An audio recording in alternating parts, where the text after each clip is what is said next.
He waited for his blind date, but the seat stayed empty until a soaked, nervous girl sat down by mistake. She was poor, shy, and completely out of place. But what she said over one bowl of soup melted the heart of a man who believed nothing human could ever touch him again. By the time she walked out into the rain, the cold CEO realized the wrong girl had just become the right story of his life. The restaurant glowed under soft golden light. Crystal chandeliers shimmered above, their reflections rippling through the tall glass windows. A faint melody from a violin drifted through the air, delicate and slow, like a whisper meant only for those who listened. At the center table sat Ethan Vale. The name alone made people straighten their backs. CEO of Vale Industries. Wealthy, feared, admired, untouchable. He sat in silence, his sharp suit unwrinkled, his posture perfect. An untouched cup of coffee rested before him, its steam long vanished. He glanced at his watch. 8:05 p.m. 5 minutes past the time his blind date was supposed to arrive. A tiny muscle flickered in his jaw. He despised waiting. He despised wasting time even more. Waiters passed by with polite smiles, their footsteps light and trained not to disturb the rich man's quiet. Outside the glass, rain began to fall, slowly at first, then harder. The city blurred behind streaks of water, neon lights bending in the wet reflections. He sighed once, low and quiet, and reached for his phone. Before he could unlock it, a voice broke the silence. "Excuse me, is the seat taken?" He looked up. A young woman stood before him, clutching a worn handbag against her chest. Her clothes were soaked from the rain. Strands of wet hair clung to her cheeks, and her shoes squeaked faintly on the polished marble floor. The hostess rushed forward, ready to stop her. This restaurant was not a place for walk-ins like her. But Ethan raised a hand. "It's fine." His tone was cold, but his eyes studied her quietly. She hesitated, confused by the sudden permission. "Thank you," she murmured and sat down, setting her bag gently by her feet. She tried to fix her damp hair, avoiding his gaze. He said nothing. The silence stretched, thick with discomfort. Then she looked up, finally meeting his eyes. "I am sorry," she said softly. "I thought this was table 9. "This is table 10, he replied, voice even. Color drained from her face. "Oh no," she whispered. I must have read the number wrong." She began to stand, flustered, but he gestured for her to stop. "Sit," he said quietly. "You are already here." She froze, uncertain. Something in his tone, perhaps the faintest edge of curiosity, made her obey. He signaled to the waiter. "Bring her something warm." The waiter nodded, surprised, and disappeared toward the kitchen. The girl glanced around the room. Everyone looked expensive, polished shoes, silk dresses, perfect manners. She tugged at her sleeve, trying to hide a small tear in the fabric. "Thank you," she said again, barely above a whisper. He studied her with a calm that felt almost heavy. "What were you doing in a place like this?" Her fingers fidgeted with the edge of her napkin. "I'd deliver flowers nearby. I came to get the front desk some bouquets. Then I got caught in the rain. I just wanted a place to dry off before heading home." Her honesty was unpolished, unfiltered. He found it strange, refreshing even. The soup arrived. She cupped her hands around the bowl, closing her eyes for a moment as the warmth reached her skin.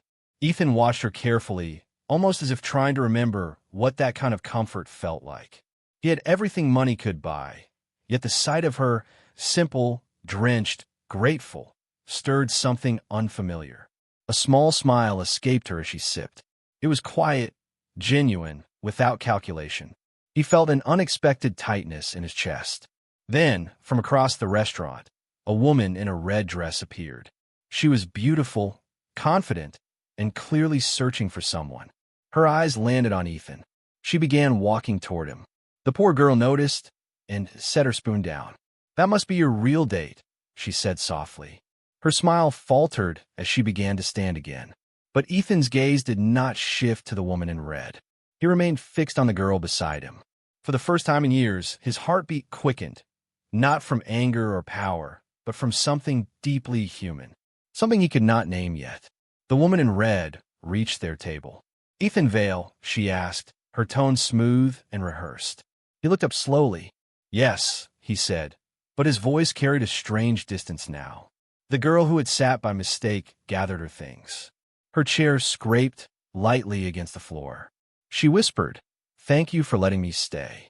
And before he could respond, she turned toward the door, her reflection vanishing in the rain-streaked glass as she stepped outside.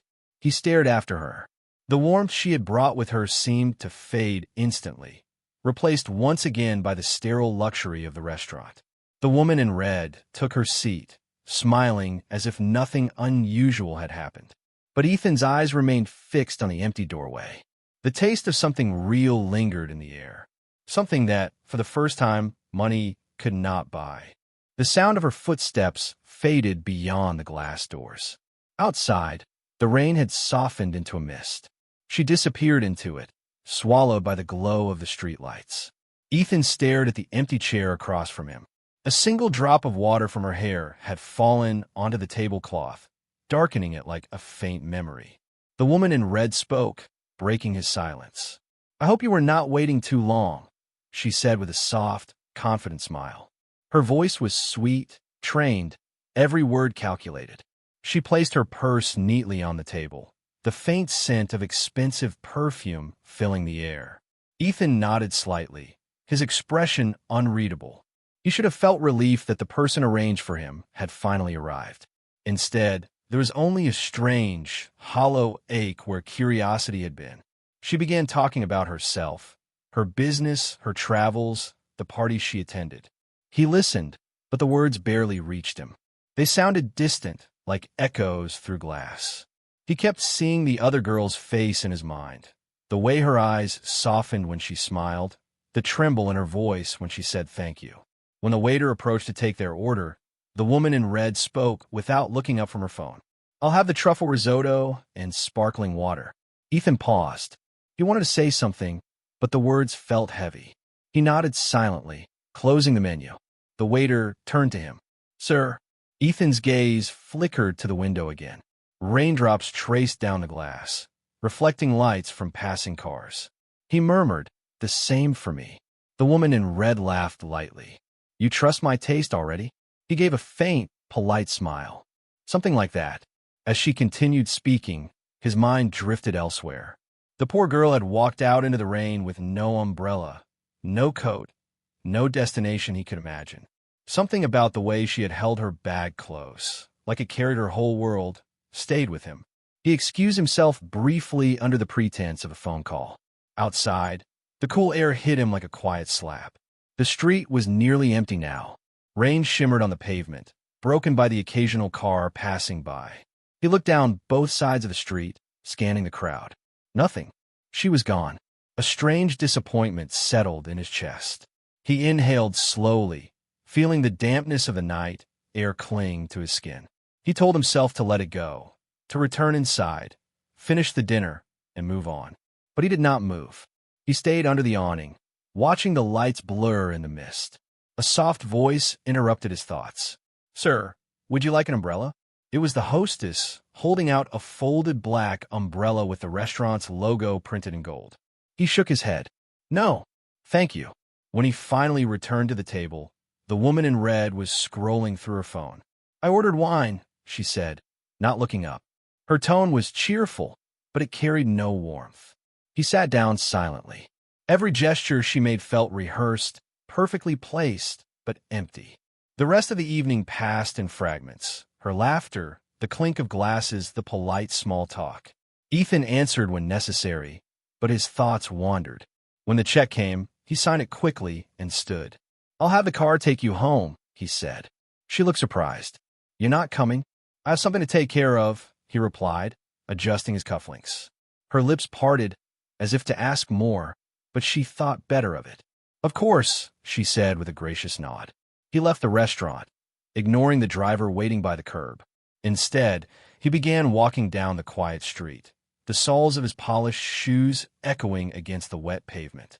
He walked without knowing where he was going.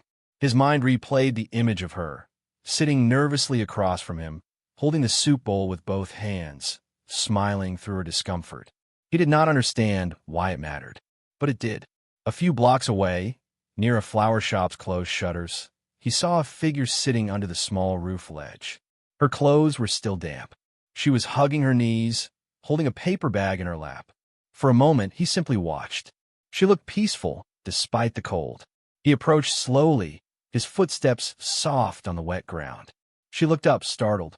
Her eyes widened as she recognized him. "Sir? Why are you here?"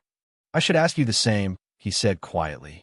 "You could have waited inside until the rain stopped." She shook her head, smiling faintly. "They would not have liked that. I already stayed too long." He glanced at the paper bag in her lap. "What's that?" "Leftovers," she said, a little embarrassed. "The waiter gave me what was left of the bread. I said I'd take it home." He looked at her again, really looked this time. The faint tremble in her hands. The exhaustion hidden behind her smile. The courage it took just to exist in a world built for people like him. Something shifted in his chest, slow and unfamiliar. "Come," he said suddenly. "I'll drive you home." She shook her head quickly. No, I'll be fine. My place isn't far." "Still," he said, his voice firmer now. "It's late." Her hesitation melted under the weight of his calm insistence. She stood, brushing water from her skirt. The car pulled up moments later, the driver's eyes widening in surprise at the sight of her. Ethan opened the door for her himself. As they drove, she stared out the window in silence, watching the city slip past. The neon signs, the shadows, the reflections in puddles. It was all a blur of color and sound. He broke the silence first. "What's your name?" She turned to him, startled by the question. "Lena," she said softly. "Lena Park." "Lena," he repeated, testing the name like it was a secret. She looked at him carefully. "You must be someone important. Everyone in that place looked at you like you owned it." He gave a faint smile. "In a way, I do." Her eyes widened slightly. "You mean—" "Yes," he interrupted gently. "I own the restaurant." Silence filled the car again, thicker now. She looked down at her hands, unsure of what to say. When the car stopped in front of a small apartment building, she turned to him. "Thank you," she said quietly, "for being kind. You did not have to." He looked out the window at the dim stairwell, the cracked paint on the door, the faint sound of rain still falling. He said softly, "Maybe I did." She smiled, a small, tired, beautiful smile, and stepped out of the car. He watched her climb the steps, her shadow moving up the narrow staircase until the door closed behind her. The car remained parked for a while after that. Ethan sat in silence, his reflection staring back at him in the glass. The man who once measured everything in profit, in precision, in control, was now thinking of a girl who sat at the wrong table. The following morning, the city buzzed awake. Meetings filled his schedule, assistants hurried behind him, and yet the noise felt distant. When he entered his office, the first thing he noticed was a small bouquet sitting on his desk. White lilies, wrapped neatly in paper, tied with a simple ribbon. A card was tucked inside. "Thank you for the soup, Lena." He stood there for a long moment, the faint scent of flowers filling the room. It felt different from the cold perfume of boardrooms and power. It felt alive. He placed the bouquet carefully beside his laptop. And for the first time in years, Ethan Vale smiled, not out of habit or politeness, but because something inside him had begun to thaw. He did not yet know what this feeling would become, only that a single mistake had rewritten the rhythm of his life. And somewhere in the city, a girl who had once sat by accident at his table was arranging flowers, unaware that the man she had met had already begun to change in ways he could not explain. Ethan arrived at the office earlier than usual the next morning. The building's glass walls caught the sunrise, tinting the lobby in shades of gold and pale orange. He had always loved mornings like this, structured, predictable, precise. But today, the air felt different. He paused near the reception desk.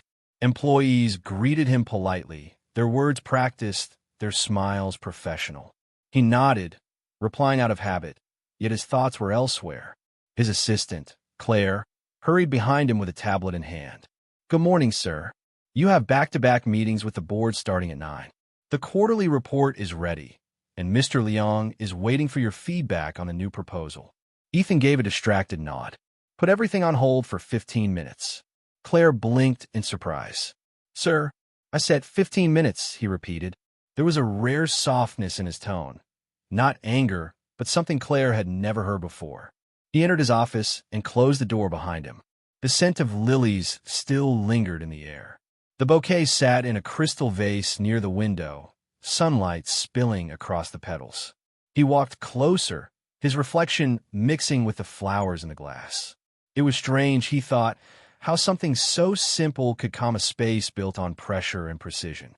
He touched the edge of the ribbon and found himself reading her note again, though he already knew every word by heart. "Thank you for the soup, Lena." He smiled faintly. It had been a long time since he received something made with sincerity instead of strategy. When the 15 minutes passed, he called Claire in. "Claire, find out which flower shop supplies the restaurant. The one near the Riverside District." "Yes, sir," she said, jotting it down. "Should I send someone to handle it?" "No," he said quickly. "I'll go myself." Her eyes widened slightly. He had never personally followed up on something so minor. But she simply nodded and left without a word. By noon, after enduring the board meeting and 2 hours of financial discussions, Ethan's patience was thin. The noise of numbers, contracts, and projections filled the room, but his mind drifted elsewhere, to a rain-soaked girl holding a paper bag and smiling through her nerves. When the meeting ended, he did something he never did before. He canceled his afternoon schedule. Outside, the city pulsed with energy. Cars honked, pedestrians hurried, and the air smelled faintly of roasted coffee and rain-washed concrete.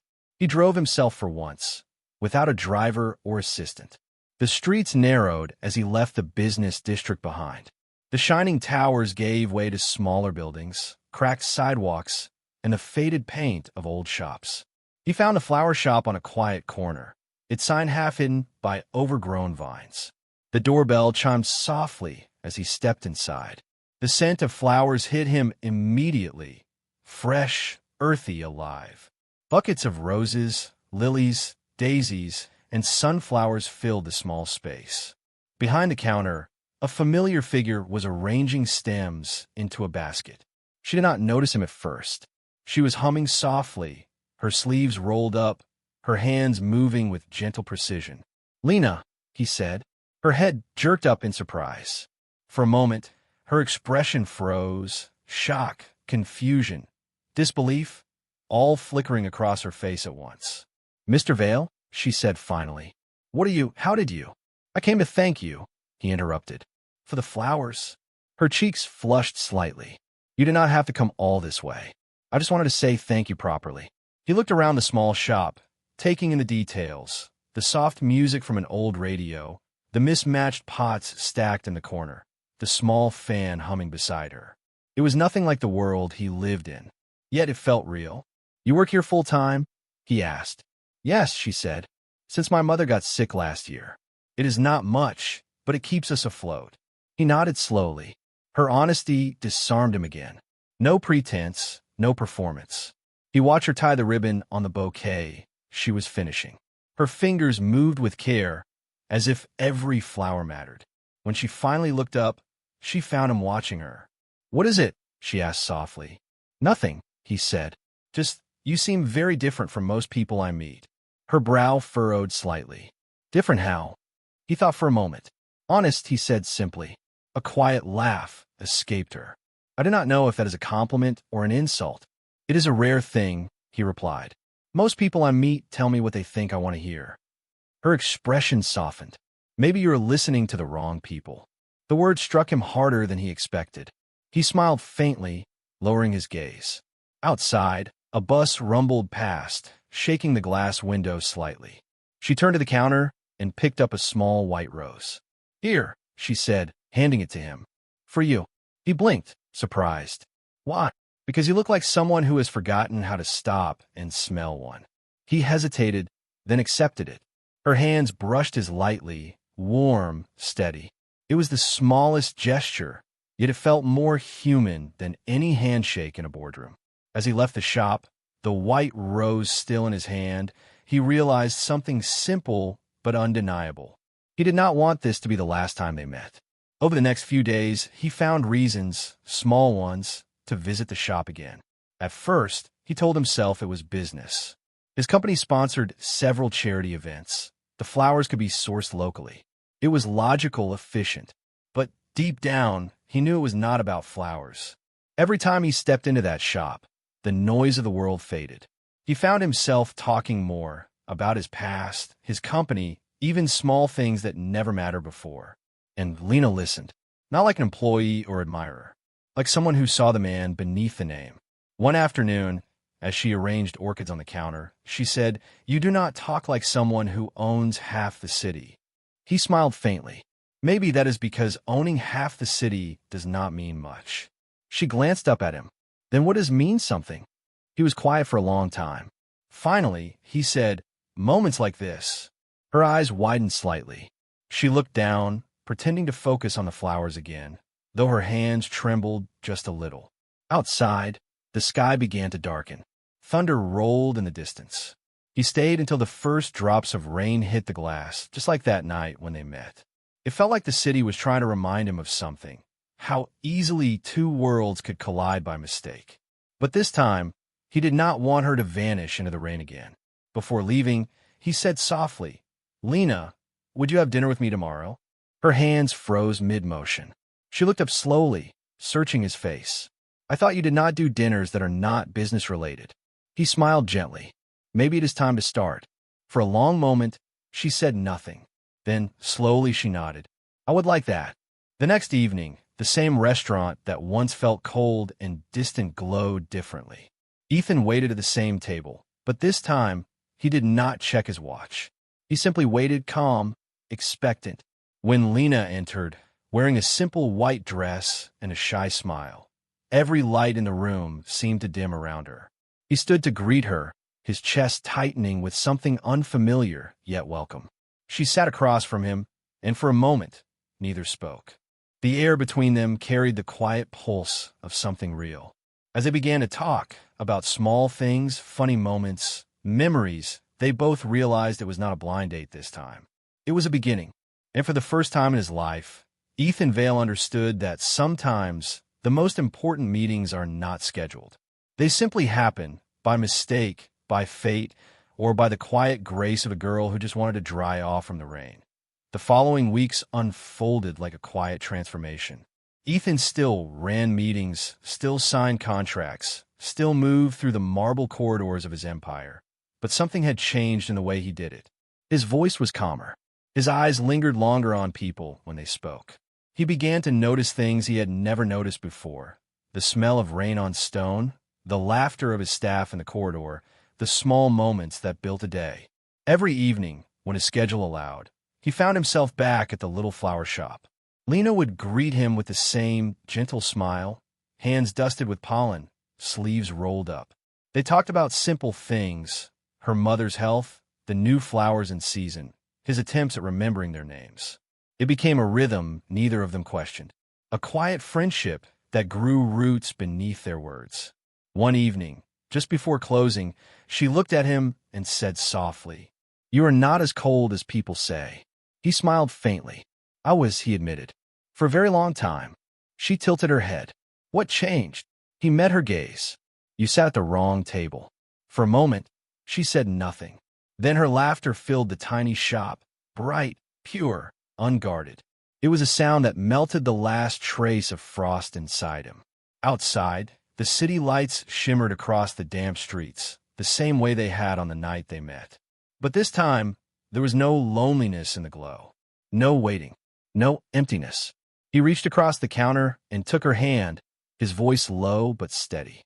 "Lena, there are some meetings that change a company," he said, "and then there are meetings that change a life." Her smile softened. "And which one was I?" "The second," he said without hesitation. A breeze moved through the open door, carrying the scent of flowers and rain. She squeezed his hand gently. "Then I guess your schedule will never be the same again." He laughed quietly, and for once, the sound did not echo off empty walls. It felt real. Outside, the world went on. Traffic humming, lights flickering, time moving forward, but inside that small shop, time seemed to pause. The man who once measured life in profit had found something that numbers could never hold. Not power, not status, but connection. And as the night deepened, Ethan Vale and Lena stood among the quiet fragrance of lilies and roses, two very different lives bound by one simple mistake that turned into something extraordinary. Sometimes, fate does not knock. It sits down at the wrong table and stays.